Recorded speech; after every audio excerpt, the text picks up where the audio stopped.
Assalamualaikum warahmatullahi wabarakatuh. Bismillahirrahmanirrahim. Alhamdulillahirabbil alamin. Wa bihi nasta'inu ala umuri dunya waddin. Khalallahu ta'ala fi kitabil karim. Rabbi shrahli sadri wa yassirli amri wa hlul 'uqdatam min lisani yafqahu qawli, amma ba'du. Sebelumnya, marilah kita panjatkan puji syukur kehadirat Allah Subhanahu wa Ta'ala yang mana telah melimpahkan rahmat dan hidayahnya kepada kita semuanya, sehingga kita dapat mengikuti acara Matsama MTS Negeri 2 Nganjuk secara daring dengan keadaan sehat walafiat.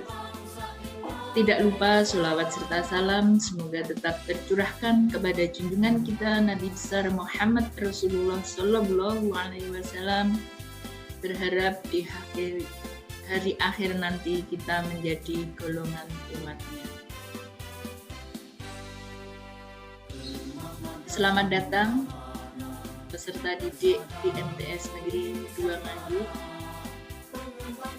Selamat datang, selamat menimba ilmu, menuntut ilmu di madrasah ini untuk 3 tahun mendatang. Semoga tetap diberikan kemudahan, kelancaran, dan manfaat barokah fitini wa dunya wal akhirah. Anak-anakku sekalian, sebelum saya masuk ke materi tentang metode pembelajaran, motivasi, dan cara belajar efektif, perkenankanlah saya memperkenalkan diri terlebih dahulu. Katanya kalau tidak kenal, tidak sayang. Nama saya Eko Kusharyati. Kalian semuanya bisa memanggil saya Bu Eko. Saya akan mengajar bahasa Inggris. Baiklah anak-anak, perkenalannya cukup, kita lanjutkan. Sebelumnya kalian perlu ketahui bahwasannya program kelas yang ada di MTS Negeri 2 Nganjuk ada beberapa. Yang pertama yaitu kelas Bina Prestasi. Di kelas Bina Prestasi ini kalian nanti akan mempelajari atau mengembangkan diri di bidang akademik.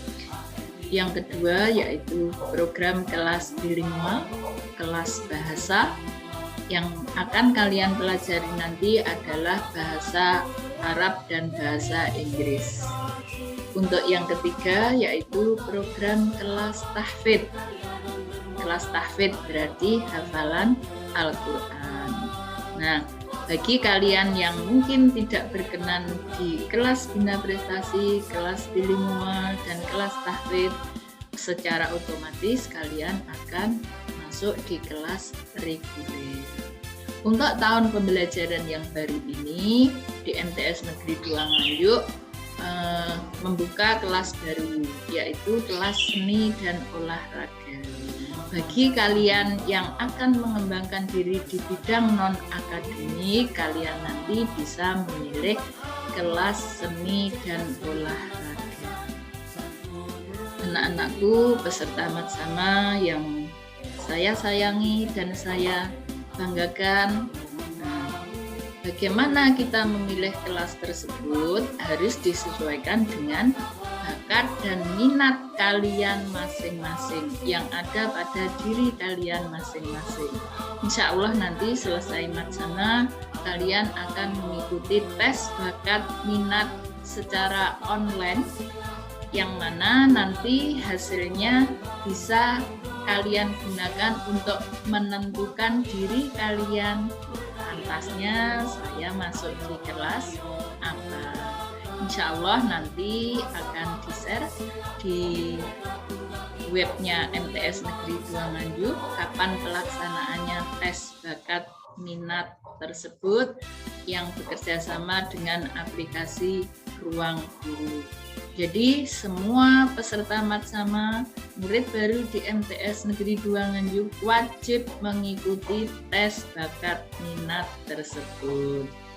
Baiklah anak-anakku, demikian tadi tentang program yang ada di MTS Negeri 2 Nganjuk.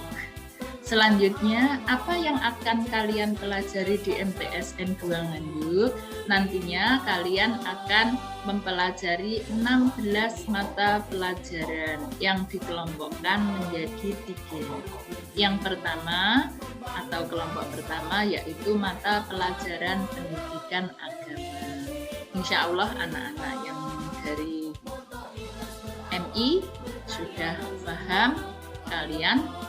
Mata pelajaran pendidikan agama itu ada Al-Quran hadis, ada fikih, ada akidah akhlak, dan ada sejarah kebudayaan Islam. Kelompok yang kedua yaitu mata pelajaran umum. Yang biasa kalian pelajari ada matematika, bahasa Arab, ada PKN, bahasa Inggris, ada seni budaya, ada IPS, dan yang lainnya. Yang kelompok ketiga yaitu muatan lokal. Lokal artinya sesuai dengan apa yang ada di daerah kita. Di MTS Negeri 2 Nganjuk, muatan lokal tersebut ada 2. Yang pertama yaitu bahasa Jawa. Yang kedua adalah kajian kitab. Nah, kajian kitab yang diajarkan di MTS Negeri 2 itu apa? Yaitu kitab yang terkait dengan akhlak, dengan perbuatan kita, sikap kita, otomatis akhlak yang baik. Apa saja kitabnya? Yaitu ada Akhlakul Banin, ada Wasoya, dan juga ada Taisirul Kholaq. Nanti setiap tingkatnya adalah berbeda-beda. Nah, demikian anak-anakku, kalian nanti akan belajar di MTS Negeri 2 Nganjuk mulai hari Senin sampai dengan hari Sabtu. Yang mana tiap mata pelajaran tersebut mempunyai jam tatap muka yang jumlahnya tidak sama. Ada yang 1 jam per minggunya, ada yang 2 jam, ada yang 3 jam, ada yang 4 jam, bahkan ada yang 6 jam. Nah, kalau dijumlah per minggunya kalian nanti akan bertemu dengan Bapak Ibu Guru dalam pembelajaran daring sejumlah 46 jam per minggu. Nah, anak-anakku sekalian, kalian tugas utama setelah mengikuti Matsama nanti adalah belajar. Bagaimanakah cara belajar yang efektif? Yaitu 1, kalian bisa belajar kelompok atau individu. Belajar kelompok berarti belajar bersama. Kalau mungkin ada temannya di sekitar rumahnya, kalian bisa mengelompok, bisa sharing, belajar. Kalau secara individu berarti kalian belajar sendiri di rumah. Untuk selanjutnya kalian harus rajin membuat catatan, membuat ringkasan atau membuat resume dari materi yang akan kalian atau sudah kalian pelajari. Dengan membuat catatan atau resume tadi, maka akan mempermudah kalian mempelajari materi tersebut. Dalam belajar, kalian juga harus terjadwal. Artinya apa? Bisa membagi waktunya. Ini waktunya belajar, ini waktunya bermain, ini waktunya beribadah, atau ini waktunya beristirahat. Jadi kalian bisa nanti sehingga kalian bisa disiplin, tanggung jawab sebagai seorang siswa, serius dan tekun dalam belajar. Nah, anak-anakku sekalian, cara belajar efektif yang selanjutnya adalah mendengarkan penjelasan dari guru. atau menyimak. Nah, kalau kita menyimak penjelasan dari Bapak Ibu Guru, insya Allah materi yang disampaikannya akan jelas kita terima. Nah, selanjutnya adalah harus banyak membaca materi mungkin yang belum diajarkan atau mengulang pelajaran yang sebelumnya. Dengan begitu maka kalian akan paham, benar-benar paham apa yang dijelaskan oleh Bapak Ibu Guru. Jika ada tugas atau pekerjaan rumah yang diberikan oleh Bapak Ibu Guru, segeralah untuk mengerjakannya. Janganlah kamu menunda pekerjaan. Hari ini ada tugas, maka segera kerjakanlah. Jangan ditunda besok ay. Akhirnya besok ada tugas lagi. Tugasnya numpuk-numpuk dari bukit menjadi gunung, menyebabkan saya yakin kalian nanti akan semakin malas. Maka janganlah menunda pekerjaan, karena menunda pekerjaan artinya sama dengan menabung penderitaan. Hindarilah untuk malas. Begitu diberi tugas langsung dikerjakan. Terus supaya ilmu kalian nanti manfaat, barokah, misalkan ada penilaian, baik itu penilaian harian, penilaian tengah semester, ataupun penilaian akhir tahun, maka kalian harus jujur. Mendapatkan nilai 50 lebih baik jika itu pekerjaannya sendiri di bawah KTM daripada mendapatkan nilai sempurna 100 tetapi bantuan dari orang lain. Hindarilah, jadi bersikaplah jujur saat mengerjakan penilaian. Nah, anak-anakku sekalian, belajar mulai nomor 1 sampai nomor 9 membutuhkan pikiran, menegangkan saraf kita. Tibalah saatnya kita harus refreshing. Maka untuk menyeimbangkan otak kanan dan otak kiri untuk belajar yang efektif, ikutilah kegiatan ekstrakurikuler. Jadi bisa meredam, mendinginkan otak kanan kalian dengan cara mengikuti kegiatan ekstrakurikuler. Anak-anakku sekalian, walaupun di masa pandemi yang akhir-akhir ini sangat memprihatinkan, tetaplah semangat dalam melaksanakan tugas utama kalian setelah matsama nanti adalah belajar, menuntut ilmu. Walaupun nanti kita tidak bisa belajar secara normal.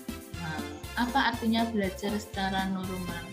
Belajar di kelas seperti tahun-tahun sebelumnya, sebelum ada pandemi COVID-19.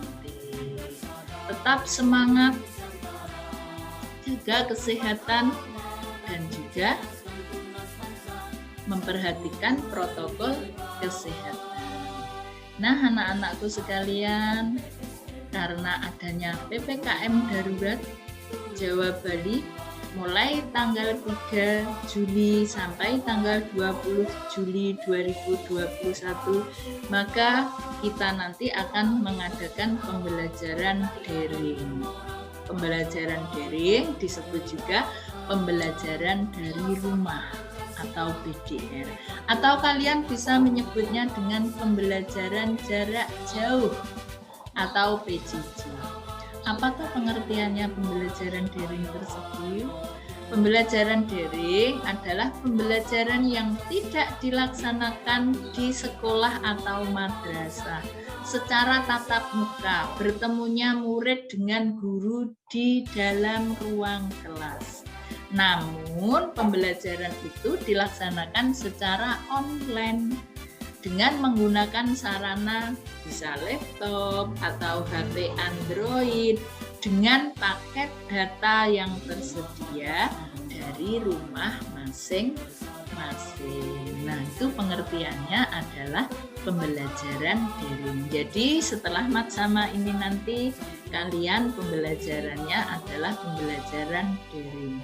Kalau ada yang tanya kapan Ibu untuk pembelajaran normalnya tatap muka di madrasah, kita menunggu regulasi dari pemerintah dan juga tim gugus COVID yang ada di Kecamatan Tanjung Anom. Nah, anak-anakku sekalian, untuk pembelajaran di MTS Negeri 2 Nganjuk, kita nanti akan menggunakan e-learning madrasah atau disingkat ELMA. Nah, apa yang perlu kita siapkan? Nah, kita harus menyiapkan HP Android atau mungkin yang punya laptop bisa menggunakan laptopnya. Kemudian juga tersedianya paket data. Ya, tanpa paket data, walaupun ada HP Android, kita nanti tidak bisa mengakses aplikasi e-learning. Terus diusahakan kalian harus mempunyai akun email. Insya Allah kalau kalian semuanya kemarin daftarnya di MTS Negeri 2 Nganjuk saat PPDB online, kalian daftar mandiri maka akan mempunyai akun email. Bisa digunakan untuk selanjutnya. Atau media sosial yang lainnya. Apa? Facebook otomatis. Saya yakin anak-anak seusia kalian pasti punya Facebook. Ada mungkin aplikasi Instagram, media sosial. Juga ada Telegram, juga media sosial. Messenger yang mengikuti pada aplikasi Facebook. Nah, anak-anakku, demikian tadi apa yang bisa saya sampaikan tentang model atau metode pembelajaran motivasi yang diberikan oleh Bu Eko dan juga cara belajar efektif bisa kalian ambil yang baik dilaksanakan walaupun di masa pandemi seperti ini. Tetap perhatikan protokol kesehatan, mencuci tangan dengan sabun dan air mengalir, memakai masker saat keluar rumah, menjaga jarak aman dengan orang lain, mengurangi mobilitas, menghindari kerumunan, dan yang terakhir ditambahi satu, ikhtiar kita sebagai orang yang beragama, yaitu berdoa, pray from home, berdoa dari rumah. Jadi tidak hanya belajar dari rumah, tapi kita harus mengikutinya dengan berdoa dari rumah. Anak-anakku sekalian, peserta Matsama yang saya sayangi dan saya banggakan, demikian tadi materi yang dapat saya sampaikan. Akhirnya saya ucapkan terima kasih atas perhatiannya. Semoga apa yang saya sampaikan bisa manfaat barokah fitini wa dunya wal akhirah.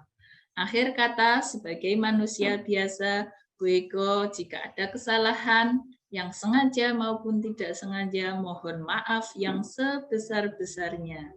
Wabillahi taufik wal hidayah, waridho wa inayah, wassalamualaikum warahmatullahi wabarakatuh.